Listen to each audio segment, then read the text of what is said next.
Hey, it's Lisa Canning here from Persevere Together. And I want to share with you my reaction to the movie Inside Out 2 because, oh my word, does it do a good job of portraying the reality of what I think happens in the mind of someone who is anxious. So, whether you are the one with the clinical diagnosis or you struggle with, general anxiety, or you're the person supporting a spouse with clinical mental illness, I believe it is a must watch. Like, go and make time to watch it just for the way that they portray anxiety, because I think it can help everyone gain a little bit more empathy for people who are frozen or who continue very similar habits that perhaps from the outside looking in are not helpful or are not healthy. Okay, so spoiler alert, PS. Not that it's that big a deal, I guess, but I will be sharing details from this movie if you would prefer to go watch it. But I'm not really sharing anything that, I don't think it's that consequential that you know these things, even if you are going to go watch the movie.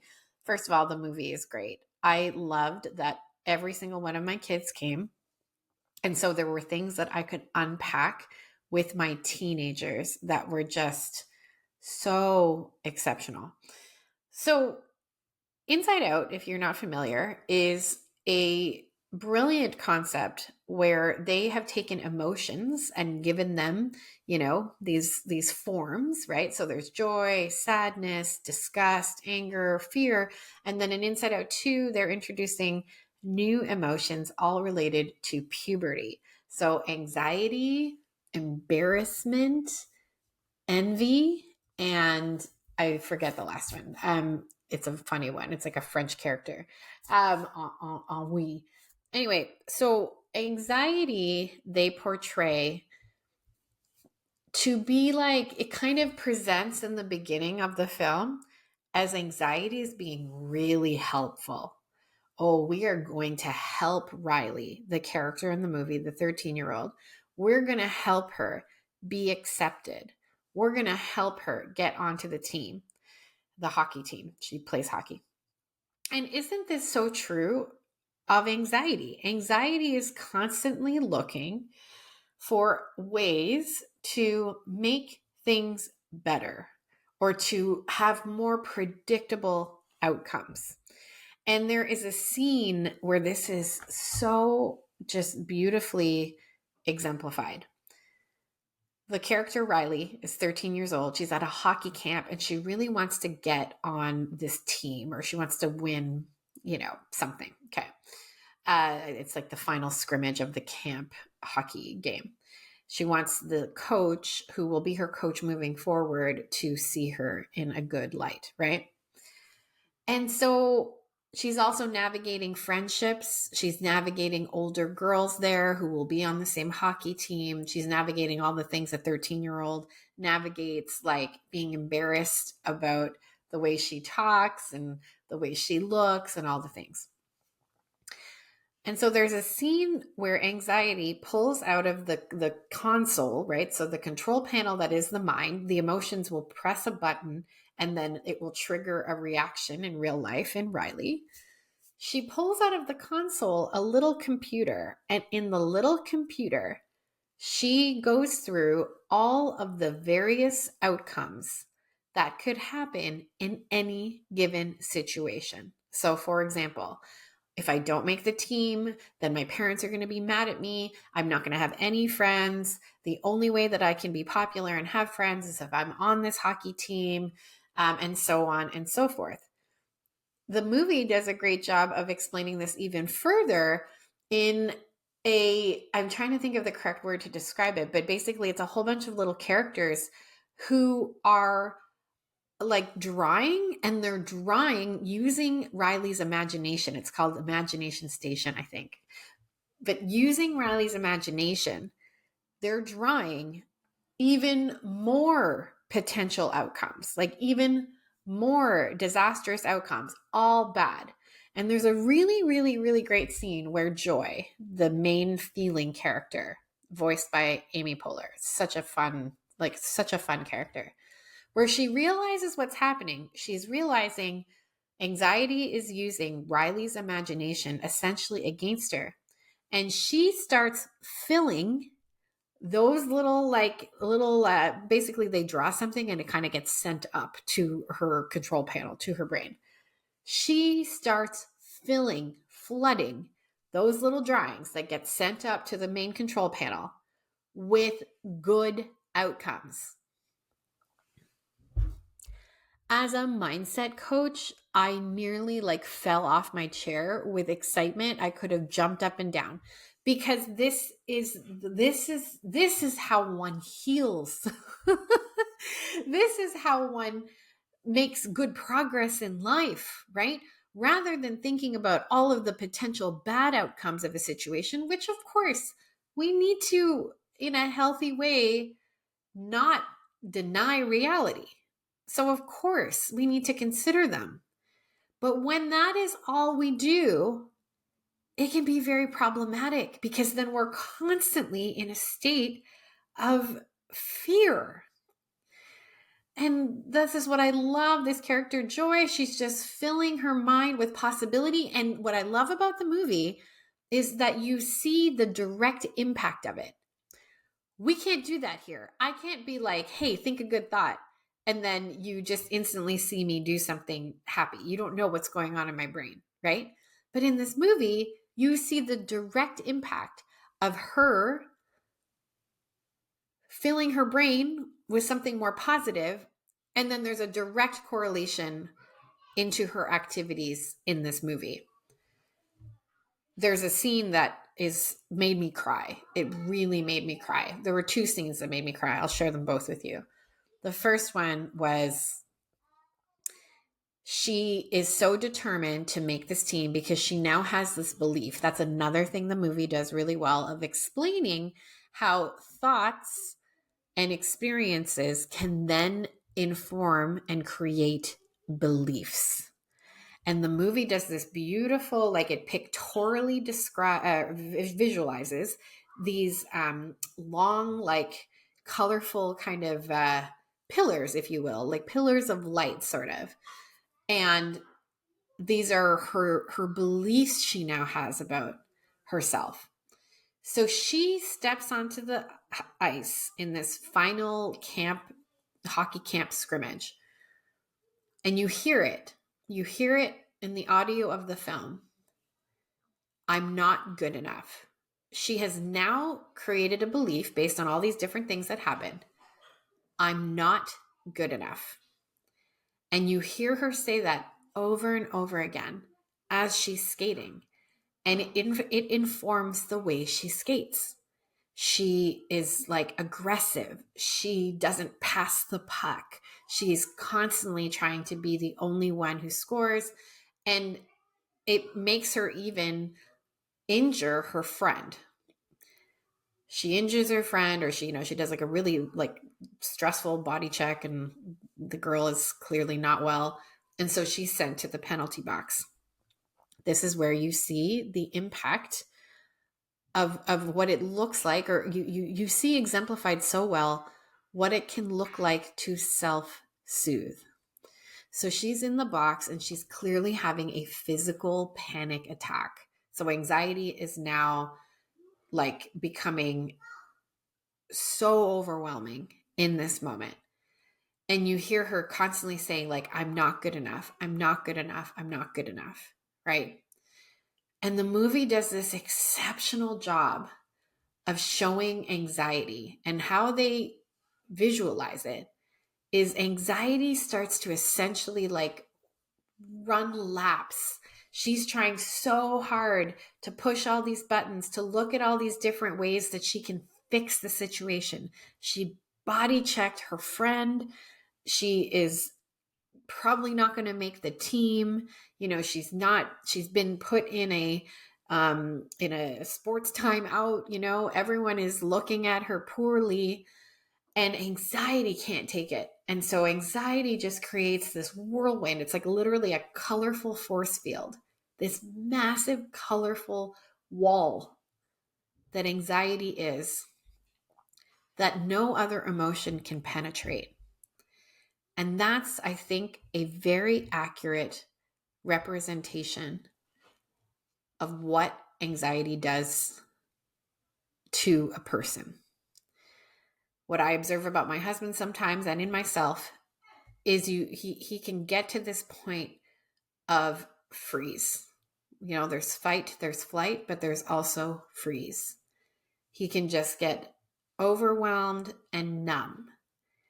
And it's as if nothing else can penetrate.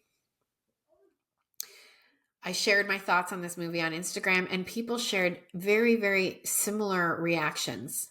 They were like, anxiety in the past took over my life,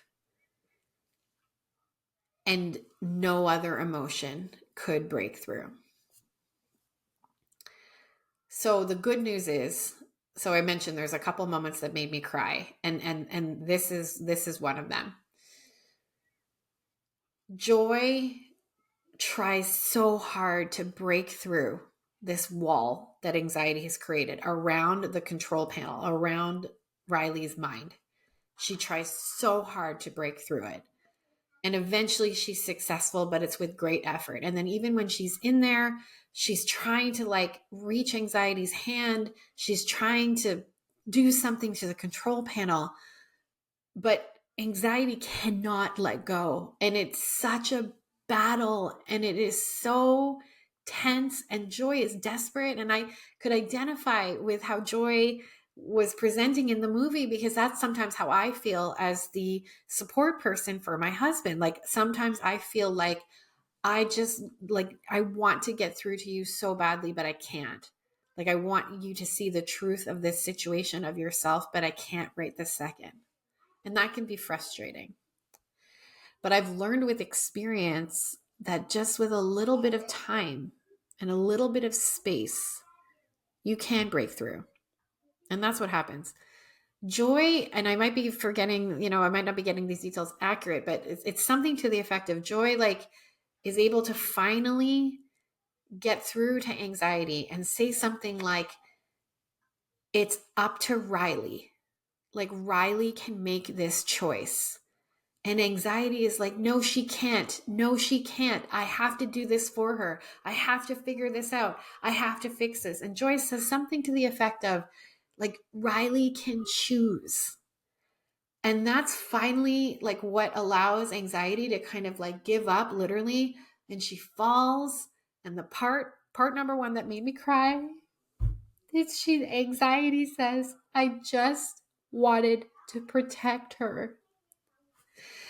And it makes me cry, because that's what anxiety is doing. That's what our past wounds, our habits, our beliefs about ourselves, it's trying to keep us safe, because in our childhood and different parts of our lives, based on trauma, based on, whatever happened, that's what informed us. That's what kept us safe. That's what we chose to believe because it felt safe.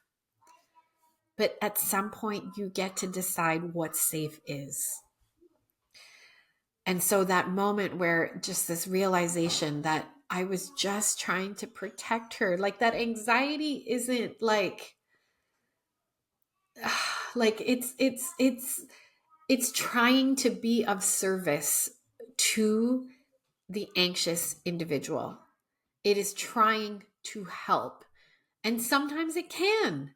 We don't want to walk into horrible situations, right? We don't want to get injured. We don't want to purposefully cause harm or pain to ourselves or to our loved ones. So of course, like there can be a good outcome of anxious feelings.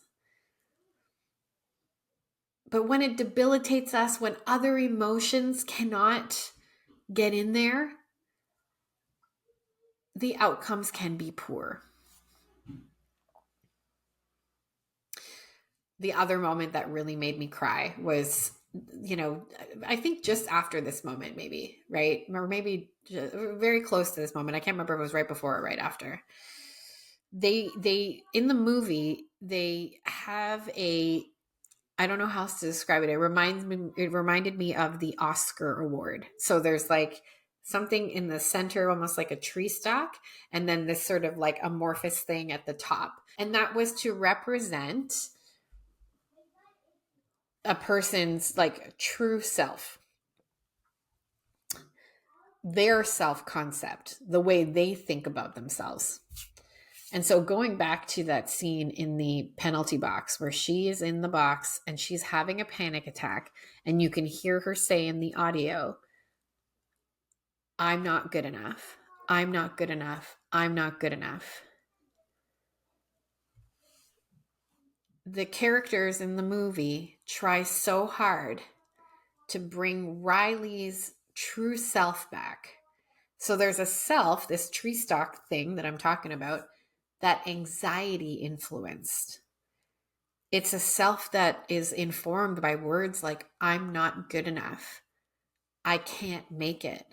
They'll only like me if I'm on the team.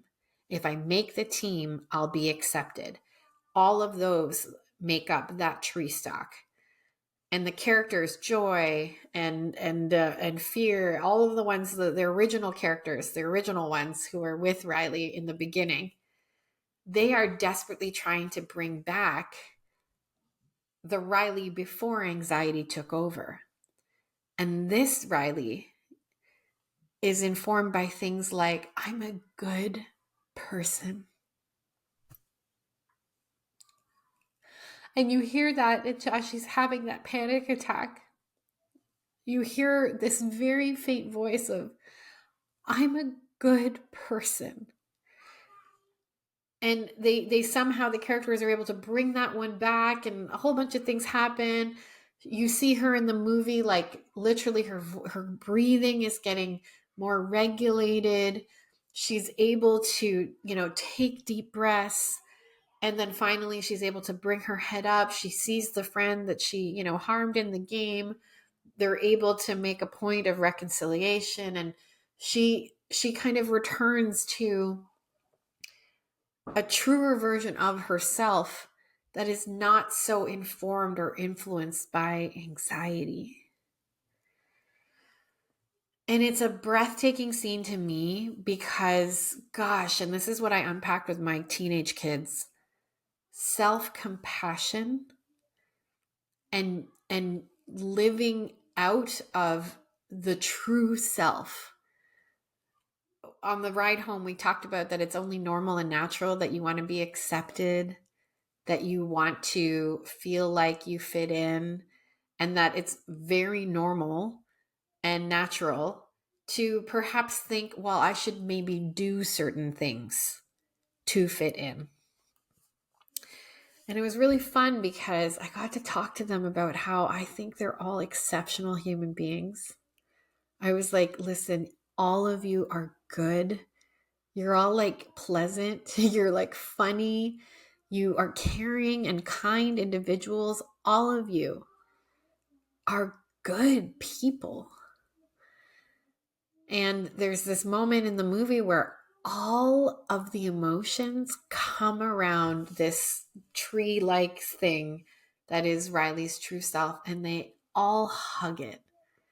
And it's like this, just like everybody, anxiety included, they all hug.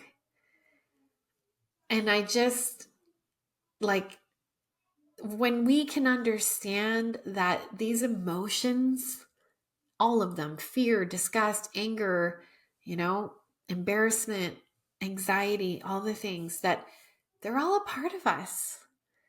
And, we don't really want them to go away. We just want to be able to manage how they show up. At the end of the movie, they do a really great job of showing that as well. So Riley now is, it's after summer. She's now in the high school, and they're announcing who is going to make the freshman team, like which freshmen are going to make it. And it's very cute because, they're like, we're texting out the teams at 2 p.m. Like, we're going to text out who made the team at 2 p.m. It's like a few minutes towards 2.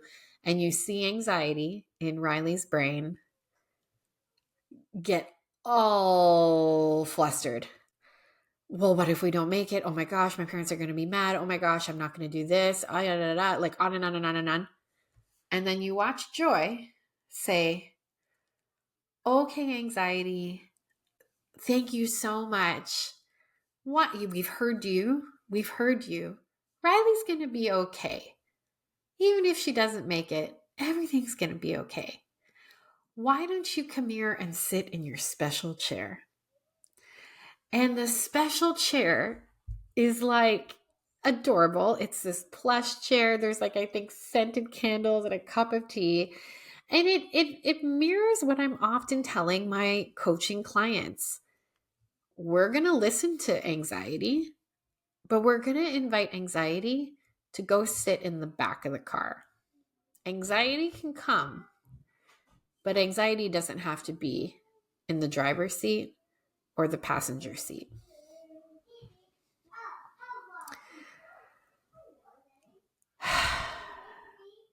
I think the final thing I want to share here is just to remember that anxiety is just one part of a beautiful, complex membership that is the brain. That I think when we can see it as an isolated part, that it's just a part, it's not the whole thing. It doesn't have to be the whole thing. We can make a lot of progress in learning ways to self-soothe, in learning ways to cope, in learning how to live a productive, happy life with mental illness. If this concept of treating anxiety like one part of a membership that is your brain, I want to invite you to join us inside of our locals community. That's perseveretogether.locals.com.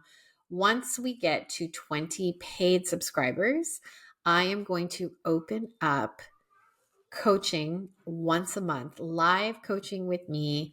Lean on my training as a mindset coach where I can help you to start to see anxiety as simply a part of your brain and not the thing that has to sit in the driver's seat all the time.